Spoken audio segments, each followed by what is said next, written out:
Okay, for 89, they want us to evaluate expressions. So for A, I have 2 divided by absolute value of 3 minus 4. So that's 2 divided by the absolute value of -1, right? 3 minus 4 is -1, which is 2 divided by 1, because the absolute value of -1 is 1, which is 2.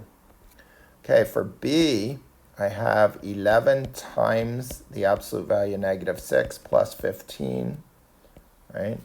So I have 11 times the absolute value, -6 is 6 plus 15. Order of operations, I multiply first, 66 plus 15. And then I add and I get 81 for B. For C, I have -19 plus the cube root of -8. So the cubed root of -8, what times itself 3 times is -8? Well, that's -2, right? -2. So -19 and -2 is -21.